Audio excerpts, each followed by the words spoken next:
नमस्कार प्रिय दर्शकों, आप देख रहे हैं ज्योतिष मंत्र। प्रिय दर्शकों, यदि आप माँ भगवती दुर्गा की आराधना करते हैं, शक्ति की आराधना करते हैं, किसी भी देवी की आराधना करते हैं, तो आज का ये मंत्र देवी साधकों के लिए विशेष रूप से संग्रहणीय है और निश्चित ही इस मंत्र का ज्ञान भी होना चाहिए और इस मंत्र का नित्य प्रति जप भी आपको करना चाहिए। कितनी बार जप करें नित्य प्रति? मात्र एक बार जप भी पर्याप्त होगा, श्रेष्ठ होगा, परंतु जितना अधिक कर सके, अनेकों बार बोलता हूं, श्रेष्ठतम होता है। एक बार का ये जप आपकी देवी साधना को सफल बनाने में पूर्णतः सक्षम है। यदि आप देवी साधक हैं, देवी माँ की आराधना करते हैं, चाहे आप काली के रूप में आराधना करते हो, दुर्गा के रूप में आराधना करते हो, तारा के रूप में आराधना करते हो, छिन्नमस्ता के रूप में, अथवा 64 योगिनियों की ही आराधना क्यों ना करते हो, तो ये मंत्र आपके लिए विशेष रूप से फलदायी होगा और आपके मंत्रों के जप को, आपके मंत्रों की शक्ति को शीघ्र आपको दिलाने में सहयोग करेगा। अत्यंत प्रभावशाली ये मंत्र माना जाता है। भगवान शिव इसकी चर्चा करते हुए, प्रशंसा करते हुए कहते हैं कि यदि ये मंत्र किसी ने जान भी लिया, अर्थात इसका ज्ञान भी किसी को हो गया, तो वह सर्वज्ञ हो जाता है। इतना अधिक श्रेष्ठ प्रभाव इस मंत्र का बताया गया है और आज उसी श्रेष्ठतम मंत्र की चर्चा करने जा रहा हूं। जैसे कि बताया, मात्र एक बार जप से भी यह मंत्र अपना प्रभाव दिखाता है। तो जहां तक बात है सिद्धि विधान की, तो सिद्ध करने के लिए बहुत अधिक प्रयास करने की भी आवश्यकता नहीं है।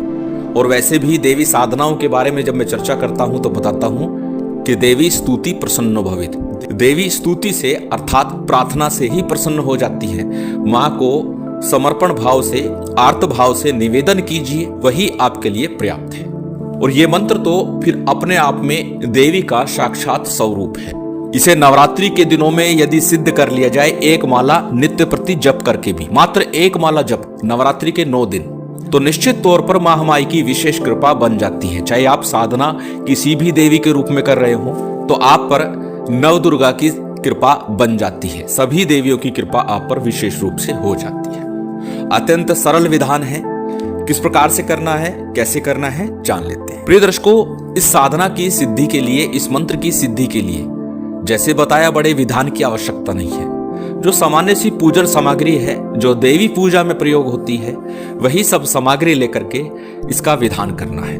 और अनेकों बार बताता भी हूं कि देवी मात्र प्रार्थना से प्रसन्न होती है। साधना सामग्री तो निमित्त मात्र है, एक स्थूल चीज है। सूक्ष्म रूप से देखा जाए तो प्रार्थना, मन के भाव ही प्रमुख है। तो जो भी सामग्री आपके पास उपलब्ध हो जाए, स्क्रीन पर आपको दिखा रखी है कौन कौन सी सामग्री की आवश्यकता होती है। जितना ले सके, जितना हो सके उतना कर लीजिए, आवश्यकता विशेष नहीं है। तिल तेल का, देसी गाय के घी का एक दीपक आपको प्रज्वलित करना इस साधना के लिए। अन्य सामग्री, एक जलपात्र, लाल रंग के वस्त्र पहन करके या फिर पीले रंग के वस्त्र पहन करके इस साधना को संपन्न करेंगे तो श्रेष्ठतम होगा, अथवा जिस भी प्रकार के साफ सुथरे वस्त्र पहन करके करें। बस इस मंत्र का पूर्ण मन के साथ, पूर्ण धैर्य के साथ और भगवती में पूर्ण श्रद्धा विश्वास रखते हुए इस मंत्र का जप करें। नवरात्र भी सफल होंगे और आपके देवी मंत्रों का फल आपको निश्चित प्राप्त होगा। चाहे तो नवरात्रि के 9 दिनों में कर सकते हैं, अथवा किसी भी शुभ योग सिद्ध मुहूर्त से इसको आरंभ किया जा सकता है। कोई दिन विशेष निश्चित नहीं है किस दिन से करें। जिस दिन भी सिद्धि योग बनता हो उस दिन से आरंभ कर सकते हैं। पुख नक्षत्र हो, अनुराधा नक्षत्र हो, उस दिन से आरंभ करें, अत्यंत श्रेष्ठ होगा। अन्यथा जो भी सिद्धि योग मुहूर्त हो उस दिन से आरंभ कर ले। और जिस दिन भी आरंभ करेंगे उससे पूर्व एक दिन पहले संध्या काल में कुछ लाल पुष्प, 5 अगरबत्ती या एक घी का दीपक, लौंग, इलायची, बताशे, एक जायफल, एक सुपारी और 1 रुपए का सिक्का, ये सब लेकर के पास के किसी दुर्गा मंदिर, देवी मंदिर में चले जाइए।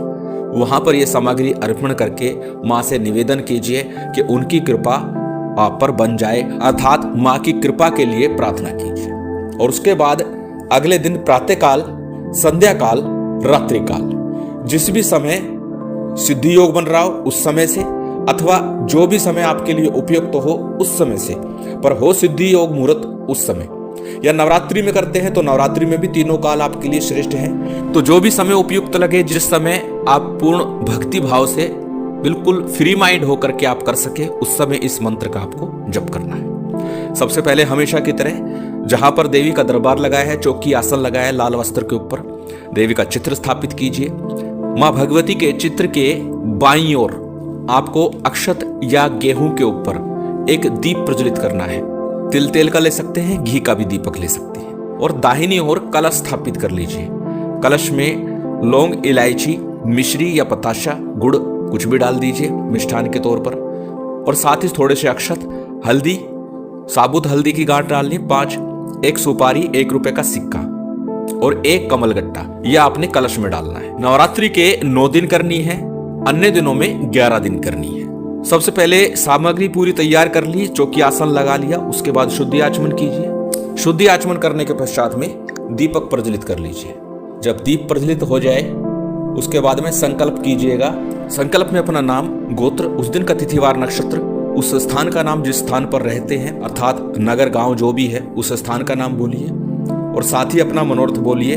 मनोरथ कि माँ की विशेष कृपा बन जाए, माँ की सिद्धि मिल जाए या माँ की कृपा बन जाए, जो भी आपका मनोरथ है वो बोल दीजिए।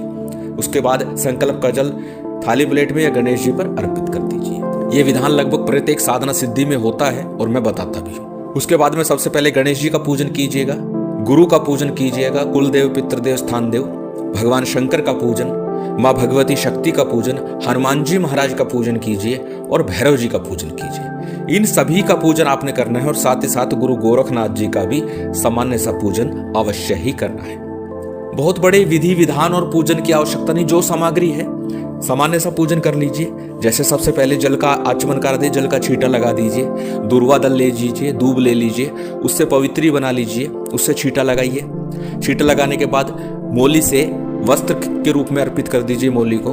फिर उसके बाद तिलक और अक्षत कर दीजिए, पुष्प चढ़ा दीजिए और जो भी नैवेद्य है, बताशा है, मिश्री है या फिर गुड़ है आपके पास, जो भी है वो आप अर्पित करते चलिए। नैवेद्य अर्पित करने के बाद में आपको जलाचमन कराना, जल का छींटा लगाना है।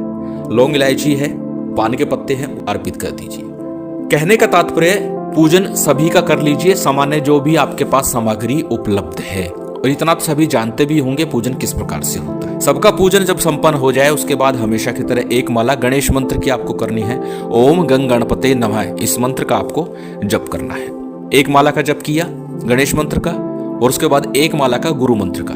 अब यदि गुरु नहीं है, गुरु दीक्षा नहीं ली हुई है, तो अनेकों बार इस संबंध में बता चुका हूं कि भगवान शिव के पंचाक्षरी मंत्र का जप कर सकते हैं, ओम नमः शिवाय का। अनेकों लोगों ने प्रश्न किया था, ओम नमः शिवाय पंचाक्षरी है, षडाक्षरी है? ये षडाक्षरी मंत्र है, लेकिन गृहस्थ को प्रणव लगाकर जपना चाहिए। प्रणव लगाकर जपने से मंत्र में सौम्यता रहती है। अन्यथा नमः शिवाय ये पंचाक्षरी मंत्र है, लेकिन प्रत्येक गृहस्थ को ओम नमः शिवाय का ही जप करना चाहिए। भगवान शिव के पंचाक्षरी मंत्र को गुरु रूप में जप सकते हैं अथवा गुरु गोरखनाथ के ओम गुरु गोरक्षनाथाय नमः इस मंत्र का जप कर सकते हैं, या फिर हमारे गुरुदेव द्वारा दिया गया मंत्र ओम परम तत्वाय नारायण गुरुभ्यो नमः इस मंत्र का जप कर सकते हैं। जो आपको सरल लगे, जो उचित लगे, उसका जप गुरु मंत्र के रूप में कीजिए। आज का जो मंत्र है ये साबर मंत्र तो नहीं है, परंतु फिर भी इसे साबर मंत्रों की श्रेणी में रखा जाता है, क्योंकि जैसे साबर मंत्रों का प्रभाव शीघ्रता से प्राप्त होता है और बिना किसी बड़े विधि विधान के, उसी प्रकार इस मंत्र का फल भी शीघ्रता से प्राप्त होता है। इसलिए साधु संत और दैवज्ञों ने इसे साबर मंत्र की श्रेणी में रखा है। इसलिए साबर सिद्धि मंत्र का जप भी 11 बार कर लीजिएगा। साबर सिद्धि मंत्र आपकी स्क्रीन पर है, एक बार पुनः बोल करके बता देता हूँ। मंत्र इस प्रकार है, गुरु सठ गुरु है वीर, गुरु साहब सुमरी बड़ी भांत, सिंगी टोरो वन कहू मन नाऊ करतार, सकल गुरु की हर भजे, घट्टा पकड़ उठ जाग, चेत समार श्री परमहंस। साबर सिद्धि मंत्र आपको डिस्क्रिप्शन में मिल जाएगा, वहां से भी आप नोट कर सकते हैं। तो आपके गुरु मंत्र, गणेश मंत्र, साबर सिद्धि मंत्र का जब पूर्ण हो जाए उसके बाद माँ भगवती के इस महामंत्र की एक माला का जप आपको करना है। और जप से पूर्व हमेशा की तरह फिर कहूंगा, पहले मंत्र को अच्छे से याद कीजिएगा और जब मंत्र अच्छे से याद हो जाए उसके बाद ही मंत्र का जप कीजिएगा। मंत्र आपकी स्क्रीन पर है, एक बार बोल करके बता देता हूं। मंत्र इस प्रकार है, ओम आइम ह्रीम क्लीम महादुर्गे नवाक्षरी नवदुर्गे नवात्मिके नवचंडी महामाये महामोये महायोग निंद्रे जय मधु कैटव विद्रावणी महिषासुर मर्दनी धूम्रलोचन सहंत्री चंड मुंड विनाशिनी, रक्त विजांत के निशुंभ ध्वंसनी, शुभ दर्पहनी देवी, अष्टादश बाहु के, कपाल खटवांग, शूल खड़ग खेटक धारणी, छिन्न मस्तक धारणी, रुधिरमाश भोजनी, समस्त भूत प्रेतादि योग ध्वंसनी, ब्रह्म इंद्रादि स्तुते देवी, माम रक्ष रक्ष मम शत्रुन नाशय नाशय, ह्रीम फट हूम फट ओम आईम ह्रीम क्लीम चामुंडाय विच्चे। ये देवी का महानवारण मंत्र कहा जाता है और इस मंत्र के एक बार जप से भी देवी की विशेष कृपा प्राप्त होती है। जब इस मंत्र का एक माला का जप आप पूर्ण कर लें, उसके बाद माँ की आरती कीजिएगा। आरती के बाद में आपने जो भी भोग नैवेद्य रखा हुआ है वह अर्पित कीजिएगा और कुछ नहीं तो लौंग इलायची बताशे का अग्नि पर भोग दे दीजिएगा। भोग के उपरांत में क्षमा प्रार्थना समर्पण कीजिए, दाहिने हाथ में जल लीजिए, माँ के बाईं हाथ की तरफ छोड़ते हुए बोल दीजिए कि जो भी पूजा पाठ जप इत्यादि किया वह आपको समर्पित है, अब आपकी कृपा मुझ पर बनी रहे, यही कामना है। इसके बाद में थोड़ा सा जल लेकर आसन के नीचे लगाइए, मध्यमा से मस्तक पर तिलक कीजिए, कुछ क्षण माँ के चरणों में बिताइए, अर्थात आसन पर विराजमान रहिए, बैठे रहिए माँ के ध्यान में, माँ के चिंतन में। उसके बाद आसन से उठ जाइए। इस प्रकार ये साधना आपको पूर्ण करनी है। जब आपकी ये साधना 9 दिन अथवा 11 दिन, जितने दिन आपने की है उतने दिन की पूर्ण हो जाए, उसके बाद कन्या का पूजन कीजिएगा। कन्या पूजन कर भोजन प्रसादी उन्हें ग्रहण कराइएगा, पांव हाथ लगा करके उनसे आशीर्वाद लीजिए और फिर नित्य प्रति मात्र 1 बार, 11 बार, 21 बार जितना संभव हो इस मंत्र का जप करते रहिए। निश्चित ही भगवती की विशेष कृपा आप पर बन जाएगी। अत्यंत तीव्र और प्रभावशाली ये मंत्र माना गया है। माँ भगवती की विशेष कृपा आप सभी पर बनी रहे, यही कामना है और उम्मीद करता हूँ आज की ये जानकारी, ये वीडियो आपको अच्छी लगी होगी। यदि अच्छी लगी हो तो कृपया लाइक कीजिएगा, शेयर कीजिएगा। यदि चैनल पर नए हैं तो सब्सक्राइब कर बेल आइकन बटन दबा दीजिएगा। जय माता दी, जय श्री राम।